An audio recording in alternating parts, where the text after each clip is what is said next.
Hello everyone, welcome to Saroj Mishra's YouTube channel. मेरे YouTube channel पर आप सभी का बहुत बहुत स्वागत है। Non teaching recruitment advertisement release हुई है। परमानेंट गवर्नमेंट जॉब रहेंगी, सभी के सभी पोस्ट परमानेंट है और सैलरी रेंज रहेगा, क्योंकि अलग अलग पोस्ट हैं तो अलग अलग सैलरी रहेगी, लेकिन सैलरी अच्छी है। 10th पास, 12th पास, any graduate, any post graduate, सभी के लिए वैकेंसीज हैं। And no application fee for SC ST and PWD candidates. तो कई सारे कैंडिडेट्स के लिए तो फी एग्जाम्प्ट की है, नो फी है। ऑल ओवर इंडिया से कहीं से भी अप्लाई कर सकते हैं। सेंट्रल यूनिवर्सिटी से ये नॉन टीचिंग रिक्रूटमेंट वैकेंसीज हैं, तो central universities permanent post means permanent central government job की तरह है। बाकी डिटेल्स वीडियो में चेक करेंगे, जैसे वैकेंसीज कहाँ से आई हैं, लास्ट डेट क्या है, एप्लीकेशन फी आपको बताया मैंने, और सिलेक्शन क्राइटेरिया क्या रहने वाली है, कौन सा पोस्ट किस पे स्केल पे है और क्या एज लिमिट है। ये सारी इंफॉर्मेशन आगे आपको वीडियो में ही देखने को मिलेंगी। सबसे लास्ट सीरियल नंबर 10 से स्टार्ट करेंगे, क्योंकि ये 10th पास कैंडिडेट के लिए हो जाएगा। तो सबसे लास्ट में आप देखेंगे पॉइंट नंबर सीरियल नंबर 10 पे मल्टीटास्किंग स्टाफ के लिए 5 वैकेंसीज हैं, ग्रुप सी में है। 18,000 की बेसिक पे है, प्लस अलाउंसेस वगैरह ऐड करेंगे तो सैलरी 34-35,000 के अराउंड बनेगी। 32 ईयर्स तक के कैंडिडेट अप्लाई कर सकते हैं। इसमें 3 पोस्ट अनरिजर्व कैटेगरी के हैं, इसमें कोई भी अप्लाई कर सकते हैं। जैसे SC ST के लिए सीट नहीं है तो वो अप्लाई कर सकते हैं, OBC कैंडिडेट भी अप्लाई कर सकते हैं UR वाले सीट पे, एंड 2 सीट जो है EWS कैंडिडेट्स के लिए रिजर्व्ड है। एज में रिलैक्सेशन मिलेगी, गवर्नमेंट ऑफ इंडिया नॉर्म्स के हिसाब से एज में जो है ना रिलैक्सेशन मिलेगी, तो एज में रिलैक्सेशन भी यहाँ पर है। अब लोअर डिवीजन क्लर्क के टोटल 6 वैकेंसीज हैं और 32 ईयर्स तक के कैंडिडेट 5 पोस्ट है अनरिजर्व में एंड 1 OBC में। UR वाली सीट पे कोई भी किसी भी कैटेगरी के कैंडिडेट अप्लाई कर सकते हैं। 19,900 की बेसिक पे, तो वैसे ही 34-35,000 के अराउंड ही सैलरी बनेगी। जूनियर अकाउंटेंट के लिए देख सकते हैं, लेकिन अकाउंटेंट है तो बेसिकली ये लोअर डिवीजन क्लर्क और मल्टीटास्किंग स्टाफ जो है ना, ये 2 वैकेंसीज मुझे इस वीडियो में कवर करनी, और भी इसमें कई सारे हैं। तो बहुत सारी वैकेंसीज के लिए तो एक्सपीरियंस मांगा जा रहा है, बट ये दोनों लास्ट वाली जो पोस्ट है ना, इसके लिए कोई भी एक्सपीरियंस भी नहीं है। तो चलिए देख लेते हैं। अब कुछ इसमें पोस्ट है लेबोरेटरी असिस्टेंट वगैरह, तो वो असिस्टेंट रजिस्ट्रार के लिए मैंने एक सेपरेट वीडियो बना दिया। इसमें कोई भी मास्टर डिग्री वाले कैंडिडेट अप्लाई कर सकते हैं। मैंने एक असिस्टेंट रजिस्ट्रार करके अभी जस्ट वीडियो बनाई है, तो वो आप चेक कर सकते हैं। तेजपुर यूनिवर्सिटी आसाम में है, सेंट्रल यूनिवर्सिटी है। सेंट्रल यूनिवर्सिटी में जो भी परमानेंट पोस्ट रहते हैं सेंट्रल गवर्नमेंट जॉब की तरह होंगे, क्योंकि सेंट्रल यूनिवर्सिटी सभी सेंट्रल गवर्नमेंट ही हैंडल कर रहे हैं, तो फंडिंग वगैरह सब कुछ सेंट्रल गवर्नमेंट दे रही है, तो परमानेंट पोस्ट मतलब सेंट्रल गवर्नमेंट जॉब। 15 मई तक आप ऑनलाइन एप्लीकेशन कर सकते हैं, और ऑनलाइन एप्लीकेशन के साथ साथ ऑफलाइन मोड में भी अप्लाई करना है, तो वो ध्यान रखना है कि ऑनलाइन एंड ऑफलाइन दोनों अप्लाई करना है, जो भी इंटरेस्टेड कैंडिडेट है। तो 15 मई तक तो आप ऑनलाइन अप्लाई करेंगे, एंड 25 मई तक जो भी आपने ऑनलाइन अप्लाई किया है उसकी आप प्रिंट आउट लेंगे, और कुछ पेमेंट करनी है उसकी भी ई प्रिंट लेंगे, सपोर्टिंग डॉक्यूमेंट्स, और एक एनवेलप में ये करके भेजना है आपको। दिए गए एड्रेस पर एड्रेस दिया गया है। अब इसमें जो ना ज्यादा पोस्ट कवर करेंगे, 2-3 पोस्ट की डिटेल्स देखेंगे, क्योंकि रजिस्ट्रार वगैरह ऐसे बड़े बड़े पोस्ट जो है ना ऑफिसर रैंक, उनके लिए तो क्वालिफिकेशन के साथ एक्सपीरियंस चाहिए, बट लेबोरेटरी असिस्टेंट के लिए जैसे एक पोस्ट है, लेकिन 2 इयर्स एक्सपीरियंस मांग रहे हैं। जूनियर अकाउंटेंट वाली पोस्ट के लिए भी ग्रेजुएट एनी डिसिप्लिन, लेकिन 2 साल का एक्सपीरियंस मांग रहे हैं, इसलिए ये दोनों सभी पोस्ट छोड़ दिए।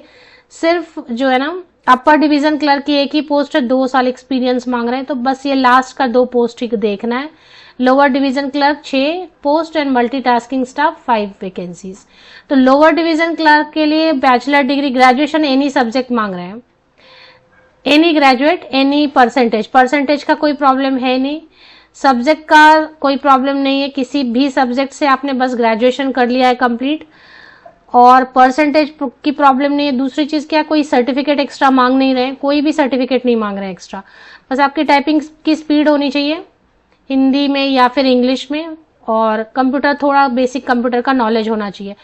तो इस पोस्ट को अप्लाई करना बहुत आसान है, ग्रेजुएट है या पोस्ट ग्रेजुएट है किसी भी सब्जेक्ट से, क्योंकि परसेंटेज का इशू है नहीं, किसी भी प्रतिशत अंक के साथ आप बस ग्रेजुएट होने चाहिए। सर्टिफिकेट कोई भी एक्स्ट्रा सर्टिफिकेट नहीं मांग रहे, तो ये पोस्ट भी ठीक है, 6 पोस्ट है। और मल्टीटास्किंग में 10th पास या ITI किसी भी ट्रेड से है तो अप्लाई कर सकते हैं। मिनिमम जो है ना वो 10th पास होना चाहिए। अब आप 12th हैं, आप ग्रेजुएट हैं, फिर भी आप मल्टीटास्किंग के लिए अप्लाई अगर करना चाहते हैं तो कर सकते हैं। मिनिमम जो रिक्वायरमेंट है वो है 10th पास। तो यही 2 पोस्ट कवर करने थे। अब इसकी फीस वगैरह देखेंगे। एज में रिलैक्सेशन मिलती है, SC ST कैंडिडेट को 5 साल की ऊपरी आयु सीमा में छूट मिलती है। तो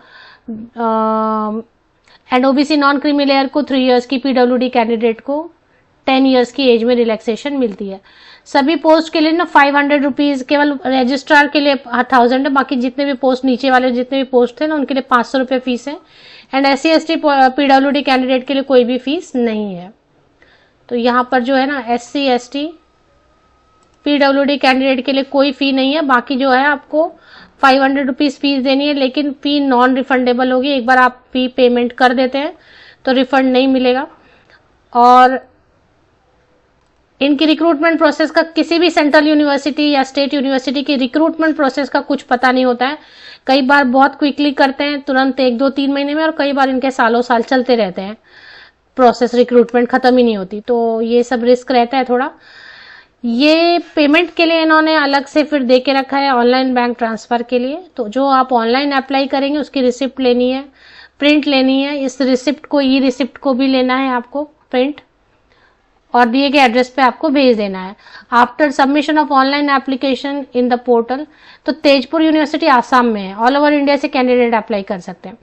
duly signed hard copy PDF of the completed application must be submitted to, ये एड्रेस दिया गया है। कैसे क्या क्या अटैच करना है, ये सारी चीजें इसमें लिखी हुई हैं। एडवर्टीजमेंट नंबर है 5/2024, वो भी आपको मेंशन करना है।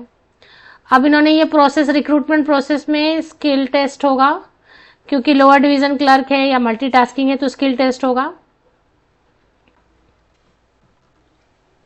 और एक रिटन टेस्ट होगा, क्योंकि ग्रुप C में आ रहा है ना। ग्रुप A के लिए पर्सनल इंटरव्यू होने वाला है, बाकी ग्रुप C के लिए सिर्फ written test and skill test होगा। स्किल टेस्ट में टाइपिंग है तो टाइपिंग पूछेंगे, या फिर मल्टीटास्किंग है तो ऐसे नॉर्मल ऑफिस वर्क वगैरह या कुछ भी दे सकते हैं काम। बाकी रिटन टेस्ट का इन्होंने कोई भी सिलेबस या एग्जाम पैटर्न कुछ भी डिक्लेयर नहीं किया है। कब तक करेंगे ये कोई भी इसमें कुछ क्लैरिटी नहीं है, तो ये एक प्रॉब्लम है इसमें। बाकी जो कैंडिडेट इंटरेस्टेड हैं, अप्लाई करके छोड़ना चाहते हैं कि कभी भी आएगा, कंप्लीट होगा प्रोसेस तो ठीक है, एप्लीकेशन करके छोड़ना चाहते हैं तो रख सकते हैं अप्लाई करके। ऑफिशियल वेबसाइट रिक्रूटमेंट पेज पर आपको जाना है, और एडवर्टीजमेंट नंबर याद रखना है। कभी भी एडवर्टीजमेंट नंबर, जो एनवेलप आप भेजेंगे उसके ऊपर भी टॉप में भी आपको एडवर्टीजमेंट नंबर लिखना है। Advertisement number 5/2024।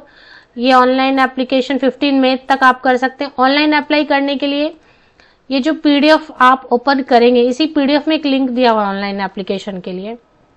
लिंक मैं आपको दिखा देती हूँ। समर्थ का पोर्टल है, तेजू डॉट कुछ ऐसा, हाँ ये है ऑनलाइन एप्लीकेशन, tejunt.samart.edu.in। इस लिंक पर आप क्लिक करके ऑनलाइन एप्लीकेशन की प्रोसेस शुरू कर सकते हैं और कंप्लीट कर सकते हैं। लेकिन ध्यान ये रखना है कि हार्ड कॉपी भी भेजना है। हार्ड कॉपी में क्या क्या भेजना है, कहाँ भेजना है, कैसे भेजना है, ये बिल्कुल सही होना चाहिए, नहीं तो फिर रिजेक्ट हो जाएगा। ऑफिशियल वेबसाइट की लिंक के लिए आप विकिपीडिया चेक कर सकते हैं, या मेरे इसी यूट्यूब वीडियो के डिस्क्रिप्शन बॉक्स को नीचे तक स्क्रॉल डाउन करके चेक कर लें, लिंक आपको मिल जाएगी। मैंने भी विकिपीडिया से ही लिंक ली हुई है।